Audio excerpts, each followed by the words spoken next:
She opened the door expecting to find her groom adjusting his tie, maybe rehearsing his vows one last time.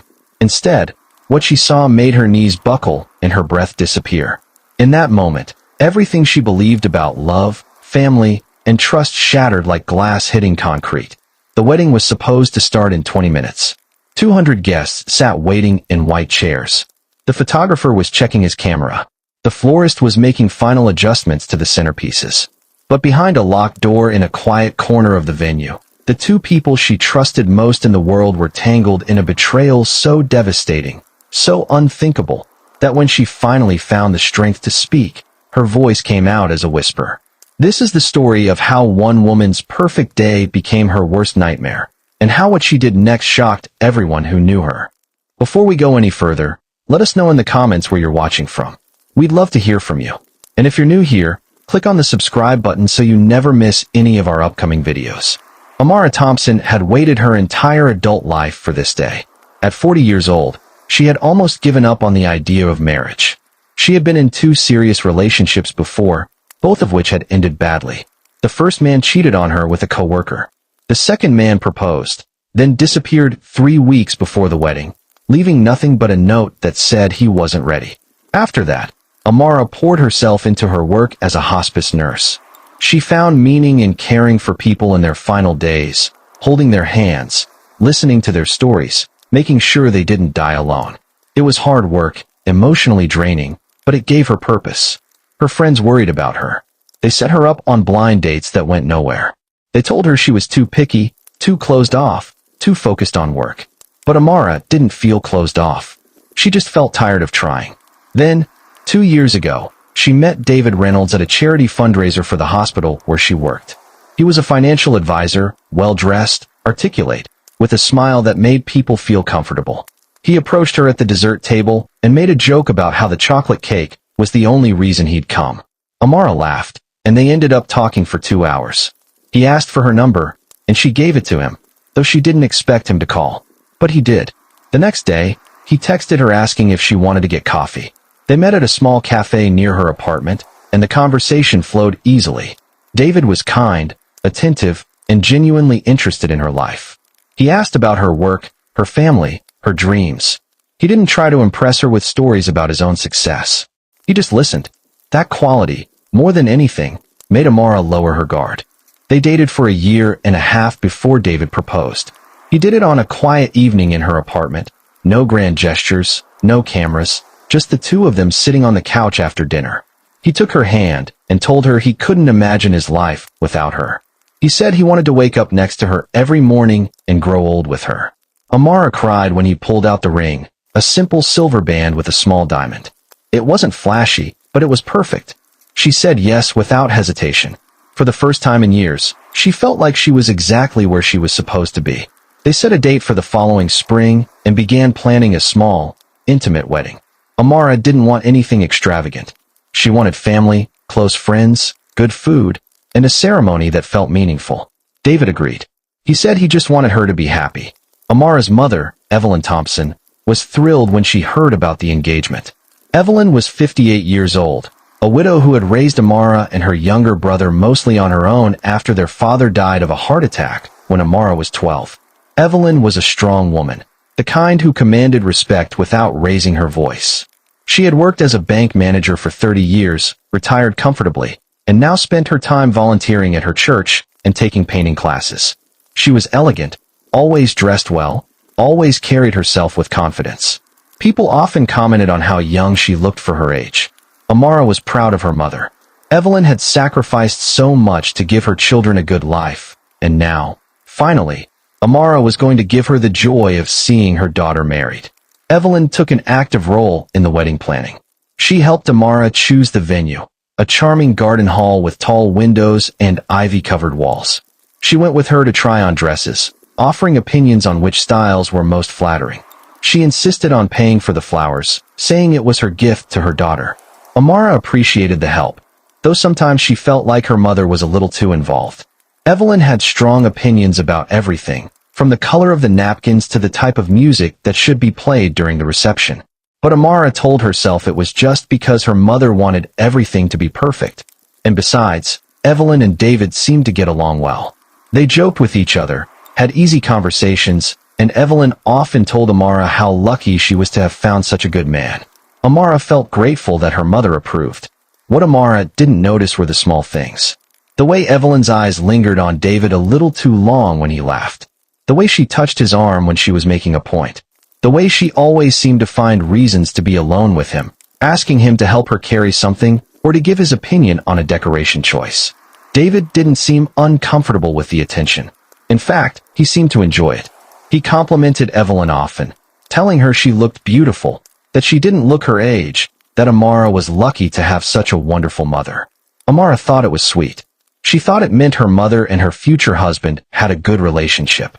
She never imagined it meant anything more.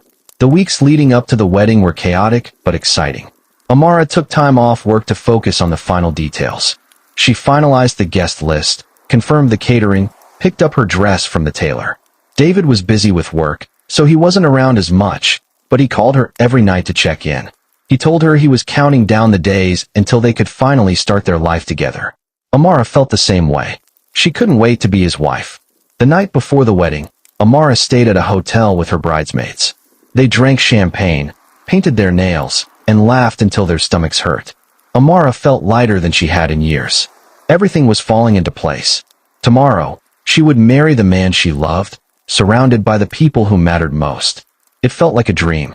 The morning of the wedding, Amara woke up to sunlight streaming through the hotel room window. Her bridesmaids were already awake, ordering breakfast and blasting music.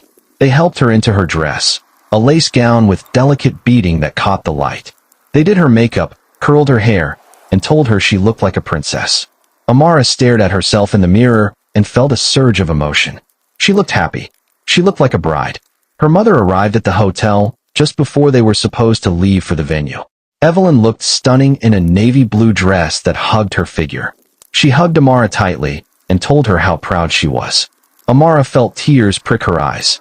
This was it. This was the moment she had been waiting for. They arrived at the venue an hour before the ceremony was scheduled to start. Guests were already arriving, milling around the garden, taking photos. The florist was arranging the last bouquets. The caterers were setting up tables in the reception area. Everything looked perfect.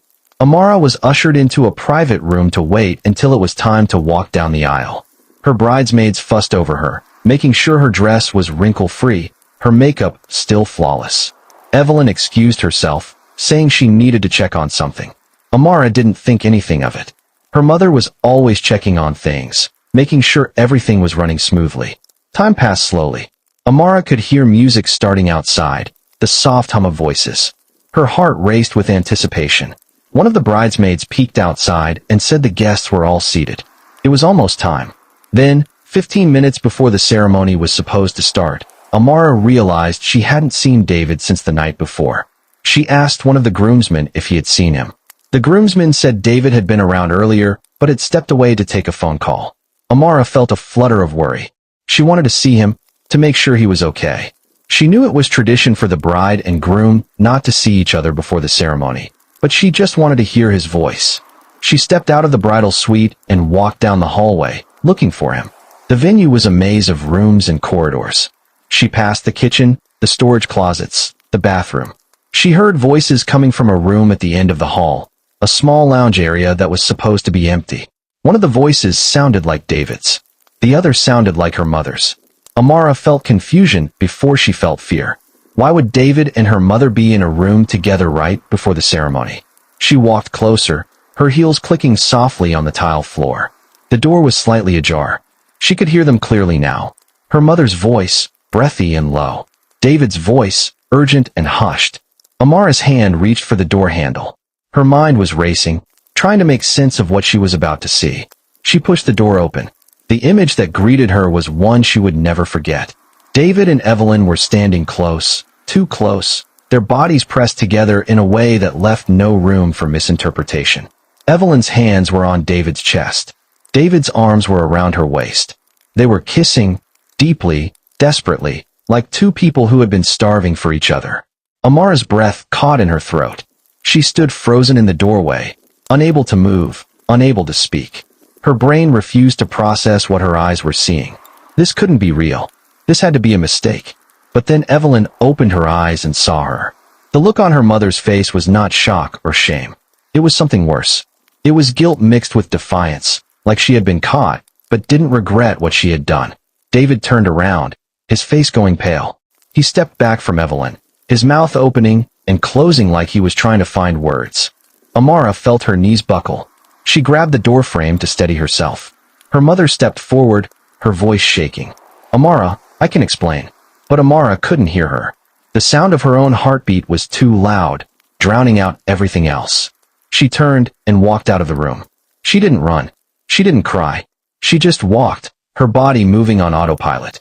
She walked back down the hallway, past the kitchen, past the bridesmaids who were calling her name, past the guests who were starting to look concerned.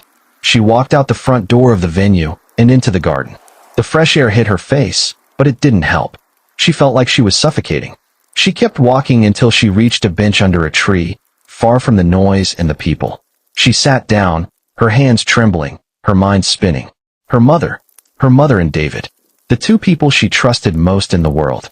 How long had this been going on? How many times had they been together while she was planning a wedding, dreaming of a future, believing in a love that was nothing but a lie? Behind her, chaos was unfolding. David had followed her outside, calling her name, begging her to let him explain. Evelyn was crying, surrounded by bridesmaids who didn't understand what was happening. Guests were whispering, confused about why the ceremony hadn't started. The officiant was asking if everything was okay. But Amara couldn't deal with any of it. She sat on that bench, staring at the ground, trying to remember how to breathe. After what felt like hours, but was probably only minutes, one of her bridesmaids, a woman named Lisa who had been her best friend since college, sat down beside her. Lisa didn't say anything at first. She just sat there, waiting. Finally, Amara spoke, her voice barely above a whisper. "I saw them." Lisa's eyes widened. "Saw who?" Amara looked at her. "David and my mother. They were together. In the lounge room. Kissing." Lisa's face went white. She opened her mouth to say something, then closed it. She reached for Amara's hand and squeezed it tightly. Amara felt the tears come then, hot and unstoppable. She had held them in as long as she could, but now they poured out in heaving sobs. Lisa held her, whispering that she was sorry, that she was there, that everything was going to be okay even though they both knew it wasn't. Eventually, Lisa helped Amara stand and guided her back inside to a private room, away from the guests. She sent the other bridesmaids away and stayed with Amara, letting her cry until there were no tears left. Outside, the wedding that was supposed to happen was falling apart. David was pacing in the parking lot, his tie undone, his face red. Evelyn was in another room, sobbing uncontrollably, being comforted by Amara's aunt who didn't yet know the full story. An hour passed, then two. Guests started leaving, confused and concerned. The caterers packed up the food. The florist collected the unsold arrangements. The officiant left quietly, offering condolences to no one in particular. Finally, Amara made a decision. She asked Lisa to gather everyone who was still there, family and close friends, and bring them into the main hall. Lisa hesitated, asking if she was sure. Amara nodded. She needed to do this. She needed to take control of the narrative before rumors and lies filled in the gaps.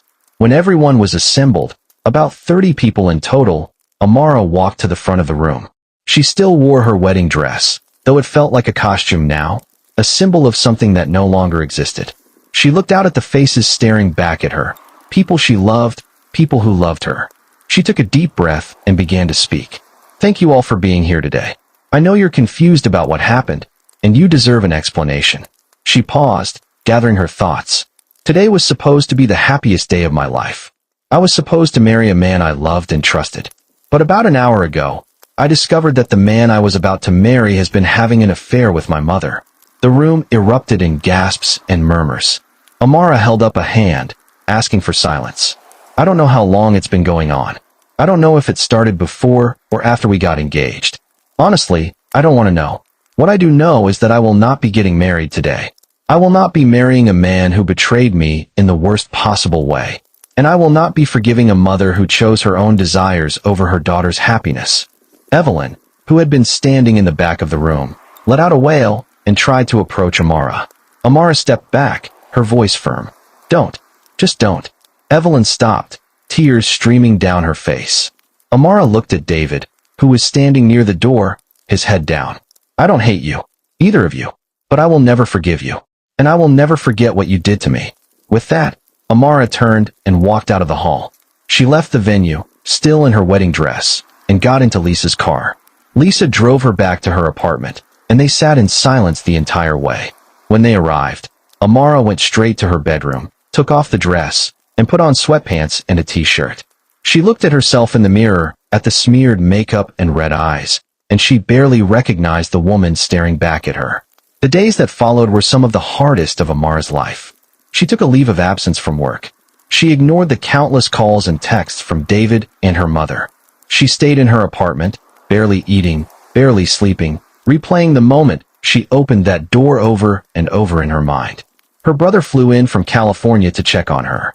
He was furious, wanted to confront David and their mother, but Amara asked him not to. She didn't want more drama. She just wanted to be left alone. Lisa checked on her every day, bringing food, sitting with her, not pushing her to talk, but just being there. Slowly, very slowly, Amara started to process what had happened. She realized that as devastating as the betrayal was, it had also saved her from a future that would have been built on lies. Better to find out now than after years of marriage. 3 weeks after the wedding that never happened, Amara decided to see a therapist. She knew she couldn't heal on her own. The therapist, a kind woman in her 50s, helped Amara work through the anger, the grief, the confusion. She helped her understand that what her mother and David had done was not a reflection of Amara's worth. It was a reflection of their own brokenness. Slowly, Amara began to rebuild herself. She went back to work, finding comfort in the routine and in helping her patients. She started exercising, taking long walks in the park, meditating in the mornings. She reconnected with old friends, joined a book club, took a pottery class. She was learning how to be alone without being lonely. 6 months after the failed wedding, Amara received a letter from her mother. It was long, filled with apologies and explanations. Evelyn wrote that she had been lonely after losing her husband, that she had felt invisible as she aged, that David had made her feel seen and desired. She wrote that she knew what she had done was unforgivable, but she hoped that one day Amara might be able to forgive her. Amara read the letter once, then put it in a drawer. She didn't respond. She wasn't ready to forgive, and she didn't know if she ever would be. But she also realized that holding on to anger was only hurting herself. So she made a choice. She chose to let go of the anger, not for her mother's sake, but for her own. She chose to move forward, to focus on building a life that was full and meaningful, with or without her mother in it. A year after the wedding, Amara was in a completely different place. She had been promoted at work, had traveled to Europe with Lisa, and had started dating again, though she was taking it slow. She still had moments where the pain of what happened hit her out of nowhere, but they were less frequent now. She had learned that healing wasn't linear, that some days were harder than others, but that she was stronger than she ever thought possible. She ran into David once, at a grocery store. They made eye contact, and he looked like he wanted to say something. But Amara just nodded politely and walked away. She didn't need his apologies or explanations. She had already moved on. As for Evelyn, Amara eventually agreed to meet her for coffee 2 years after the incident. It was awkward and painful, but it was also necessary. Evelyn apologized again, and this time Amara could see that she genuinely meant it. Amara didn't forgive her, not fully, but she told her that she was willing to try to rebuild some kind of relationship, though it would never be what it was before. Evelyn accepted that, grateful for even the possibility of reconnection. They started meeting occasionally, always in public places, always keeping the conversation light. It wasn't perfect, but it was something. And for now, that was enough. Looking back, Amara realized that the worst day of her life had also been the beginning of the best chapter. She had been forced to confront her own strength, to learn how to stand on her own, to define her worth outside of someone else's validation. She had discovered that she didn't need a partner to be whole, that she was enough all on her own. And when she did eventually find love again, it was with someone who truly valued her, someone who had earned her trust through consistent actions, not just words. She knew what real love looked like now, and she would never settle for anything less. So here's what I want to ask you. If you were Amara, would you have been able to forgive your mother? Would you have confronted them publicly? or would you have handled it privately? And how do you think you would have moved forward from something so devastating? Let me know in the comments. I really want to hear your thoughts on this. And if this story moved you, if it made you think about your own relationships and what you would do in a similar situation, hit that subscribe button. Because we're going to keep telling stories like this, stories that are real, raw, and remind us of the strength we all have inside. Next time, I'm going to tell you about a man who discovered his wife had been living a double life for 15 years, and what he found in her secret apartment changed everything he thought he knew about love. Trust me, you won't want to miss it. Thanks for watching, and remember, sometimes the worst betrayals lead to the best transformations.